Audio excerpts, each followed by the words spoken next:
Hi FlossTube Stitchers. Welcome back to my June update. I'm calling it that because I don't really have a theme for this week's video, so it's just some random things put together, and it happens to be June, so June update. I'm going to start with my stitching just so that I can get it out of my way because it's on top of everything else I want to talk about. So my whip, I didn't get a whole lot done on this one.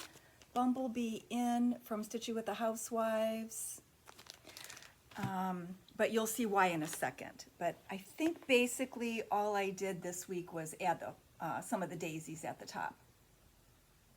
I'm anxious to get more of the gold color on there because I think it's so pretty, and I've always loved blue and yellow together. So hopefully I'll stitch on it more this week.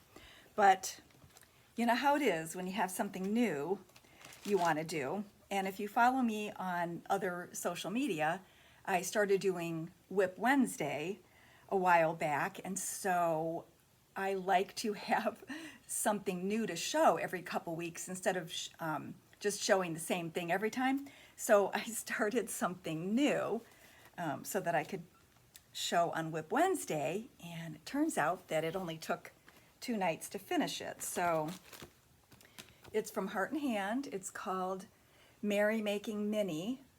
That's the series, and Flower Fun is the name of the chart. And it comes with a little wooden bee button from the bee company in France. And she used 18 count linen that's been natural linen that's been discontinued. So I chose 18 count linen Aida. So if you stitch over 4 squares, it comes out to be the exact same size. Let's see if I can hold it without it falling over. So I'm just working over 4 little squares, which, you know, your eye gets used to right away. And the designer called for 6 strands of embroidery floss, and I'm perfectly satisfied with 4. I think 4 is easier to manage. So that was a really fun stitch. And then I keep telling myself I have to pick up some of my older whips too, because maybe like everybody else, I seem to forget all the things I've started. So I said, okay, go in one of those tote bags and just grab something to finish. And I meant to look up when I first started this, and I forgot, but you don't care. So this is Happy Halloween from Primrose Cottage Stitches. And I think, whoops, let me put it up higher. Okay, that way I can hold it. Pardon the wrinkles. It was ironed at one time, but I guess I had it loosely folded in my tote bag. So basically what I had to stitch was the H, the A, the spider, a couple stars, and the ghost. So it was pretty much 2 evenings, I believe.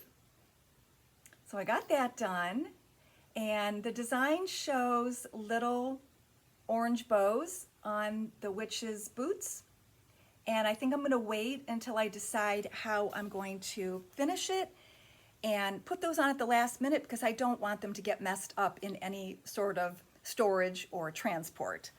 So that is my stitching, and now I can get that out of the way. The other thing I need to do is apologize for my shirt. I have nothing else here at the shop to change into. I think it's a really pretty pattern with the flowers, but it's a little shiny, and I didn't realize how it was going to react to the camera. So I apologize if it blinds you. And you know what? While we're showing things, I wanted to tell you a few more things about my accident. So I had mentioned last time that when I fell, my forehead took the brunt of it. And that's why I didn't even realize I had broken my ankle, because I didn't really even feel my elbow. Ankle? I've been reading about people's ankle surgeries and broken ankles, so I said ankle, elbow. So my forehead took the brunt of it, which is why I didn't realize my elbow was broken. So when the ER doctor was stitching me up, I told him what I did for a living, and jokingly asked him if he would make the stitches in X's, so at least they would look pretty while it was healing. And he, of course, assured me that he could not do that. He needed to do it the proper way. And he said to me, now, you know, this is going to leave a scar. And I go, well, what are you going to do? Just do the best you can. And he said, well, I could refer you to a plastic surgeon. And I was all brave in the emergency room. And I said, oh, I'm turning 65 in a couple months. Like, am I really going to get plastic surgery at this point in my life? And so I was all like, well, I'm gonna, deal with what I'm given. And a few days later, I'm gonna call it a reaction due to the pain medication I was on. But a few days later, I was like, I don't want a scar. Why do I have to have a scar? And a few days after that, when I got the stitches removed, it really bothered me that the area that was stitched was puckered. And as a stitcher or a seamstress, that if something's puckered, you didn't do it right. You didn't do it smooth enough, or your tension was too tight or something. So I was like, oh, darn it, he probably stitched too tightly, or he didn't put enough stitches in. But you know what? After all this time, I don't want to go too close because I don't want my big schnoz in the middle of the video, but you can't tell. And people were so sweet to tell me that they didn't notice it at all in the past couple months, but I know you could see it because I haven't been wearing makeup, so I knew you could see it, but everyone was so nice. But honestly, I've been using a scar ointment, and I'm really pleased with it. I'm not even worried about it. It doesn't jump out at me like it did the first, couple weeks or whatever. And because my forehead took the brunt of the injury, it really saved the rest of my face. And for people that have had broken noses, I feel like everything I've heard is that it's extremely painful, and it can lead to other issues later on with breathing and sleeping and that sort of thing. And also, I don't know if you know this, but, because it was before I started doing videos, but I had Invisalign a few years ago, and that was really expensive and a grueling process to go through. So I will accept the scar on my forehead because it saved the rest of my face. So while we're talking about scars, this is my elbow. And it's not even bad. I'm not even putting anything on it. Who cares what a 65-year-old woman's elbow looks like, right? So people who have seen it have said, wow, it's really straight. It looks really good. And I go, well, that's because it was a closed fracture. So the surgeon got to decide where to make the cut. And so it's not bad. It doesn't bother me. It doesn't hurt. And everything's all healed and good. And there's a steel plate and 7 screws in there, but I really can't even tell what is the steel plate and what is the actual bone. So I don't know exactly. If I saw the x-ray again, I could probably pinpoint it, but I don't know. It kind of feels the same to me, so I can't really tell. Anyway, that's just a little more of the story for you. Okay, we have some new charts that came recently, in the past maybe 2 weeks, I'd say. And I know last week I pretty much showed you the autos. So once again, because you know me, I like to do things in alphabetical order. Cottage Garden Samplings has number 7 in her Year of the Woods series. They're all $9, and this month was the Bald Eagle. I would love to do this sometime. I don't know when I'm going to start another project that has this much stitching. I know it's not that big, but I tend to do smaller projects to get more done. So I don't know, when, but this is definitely on my list because I really like eagles. And then From the Heart has a series of monthly Quakers, and this is August. Ink Circles had a couple new ones. This is called Cube Root.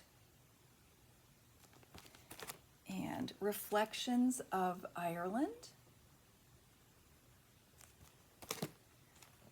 Number 7 on Fall on the Farm is, oh, that's right. She told me, it says Pumpkin Patch on the front, but that's the wrong name. It's actually called With a Moo Moo Here. So now I remember. That's why they didn't look familiar to me on the front. And those are 7. And then Pansy Patch Quilts and Stitchery is kind of a new company for me. I believe it was a mail order customer that asked for a few things, and that's what turned me on to this designer. And this is called Hester's Special Delivery, and I'm going to show it sideways so you can see the design. I really like her things. And then the other one is Tulip House Sampler. And those were both, no, the first one was 11 and the second one was 12. And then Puntini has a series of When I Think Of, and you may have seen the months or the seasons before, but these are more specific categories. So this is When I Think of Gardening. So take a good look at these. This is the gardening. See the cute little pins at the top that she makes. This is When I Think of Stitching. And When I Think of Traveling. So I'm going to give one of these away this week. So all you have to do is tell me which of the 3 you would prefer. Are you a gardener? Are you a traveler? Or do you just want the, generic stitching one? Then Scattered Seed Samplers had a few new ones. Cottontail and Company. I love that too. It's a lot of brown for the rabbit, but she's worth it. And then Home Sweet Home Pin Keep. Try to get the glare off these charts. Then we did have another auto from Stitching with the Housewives because they come out with stuff all the time. So this is Joy to the World for 10. And there's a new series called Let's Go Ride a Bike, and this is called Sunflower Fields. And I believe this is going to be a 12-month series.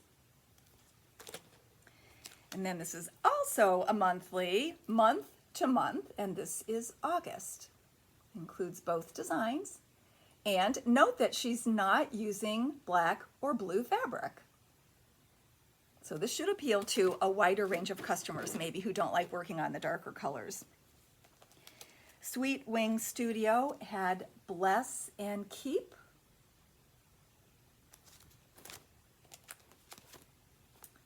And Mercy and Grace. And then Prairie Schooler had a re-release of Halloweenies. So I believe a couple of these, maybe all of these, were the little cards that you could buy. I can't remember. That one looks familiar, and the houses look familiar. So I think they were in the little cards, and now it's in a big book. But they're all so cute and coordinate so well. They could be little pillows in a bowl. They could be on a tiered tray. They could be ornaments if you have a Halloween tree. All right, and then Twin Peak Primitives has a big book of patriotic ornaments. See if I can get that close enough that you can see all the goodies. And that's 30. And how many are on there? I don't know. Looks like maybe 12 or something. A lot. And then Teresa Kogut had a new release. This was aftermarket, called Broad Stripes and Bright Stars. And I really like all of these and definitely plan to stitch that one. I really love that one too on the red fabric. So that's really cute. And this one is 26. Alrighty, and then let's see, speaking of books, let's do the winners from last week. So Baby Shower Cupcake is going to Jan D'Amico. And she let me know that there are 2 babies expected in the fall in her family, so that's just perfect. And the Lemon Blueberry Cupcake goes to Char J57. The Chocolate Bunny goes to Wendy Miller. And the Wedding Confections goes to Stitching Runner. So Jan, I've worked with before. The other three, I believe, are new names for me. So I have commented on their comments and would love it if they would email me their mailing address to the email listed. Okay, and then on to fabric. Oh, you know what? I forgot to say something. This was done on 32 count Lugana from Seraphim, and the color is moss. And it was what I had in stock that was really close to the, I believe it was wheat color that they called for. But I'm only using one strand, and I still think the color saturates well because it actually counts out to 34 count, not 32. So just beware that some of the fabrics, Lugana is a different fabric, what do I want to say, makeup, than linen or cotton. And so it takes the dye differently, and it also maybe shrinks differently than the other. So that actually worked out to be a 34 count, and we know that Zweigart doesn't make a 34, so that was just the shrinkage that happened during the dyeing process. So I meant to point that out, that I had stitched with one strand. Okay, that's everything on that list. So we had some new fabric. I was so excited to get this because R&R Fabrics just seems to be really hard to get, and the distributor hardly ever has any. So they used to send an email letting us know that new fabrics were in, and I don't know why they stopped doing it, but I started being able to get fabric when they just kind of snuck it into their catalog. So I check almost daily to see if there's fabric on their website. You have to go into each of the 4 companies that they carry, or you have to Google it, or search in their search section. You have to search for it. But anyway, I check almost daily. So I was able to get 2 yards of this. It's called Barb's Blend. It was named for Barb Adams of Blackbird Designs. And the closest DMC color that I could find that matched it was 01, which is not identical. It maybe has just a tinge more blue than the actual fabric, but this is the absolute closest in DMC, and I think it's pretty good. If you wanted to tell if you liked the fabric, you could look at this DMC color and be pretty confident that it matched. And this is 32 count. I got 2 yards of 32. I know everyone's waiting for the 36 because that is for Plum Street Samplers. This is the day chart. But I did sell a piece yesterday to somebody for that chart because she just wanted to, be ready when the chart comes. That chart for any shop that didn't go to Nashville, which boo-hoo, elbow, didn't go, that chart won't be available until Paulette's next auto, which is, I'm hoping, is sometime this summer. Maybe she's got some fall things coming out and she'll release it later on this summer. Another new color, I believe, I've never had this color before. This is 28 count Perman, called Artichoke, and it matches up to DMC 524. That's actually looking pretty good on camera. Hopefully it looks the same to you at home, but it's a really pretty color, and I forgot to look it up. I think maybe it was a hands-on design that called for it. And I believe it was a new color. All right, then from Fabric Flair, this is new to me and new to their distributor. Maybe you've heard of it before, but I had never seen it before. It's called Spring Watercolors. It's 28 count linen from Fabric Flair. And I didn't match it up to anything. It's just a lovely watercolor rainbow of pinks and blues. Very nice for spring. It's pretty even, so it kind of looks the same all throughout. So that's 28 count. That would be really nice maybe for a baby design, or really anything for spring or Easter. All right, and then the last one, you know what? I'm gonna put it next to my medium blue Lugana that I stitched Bumblebee in on, so you can see.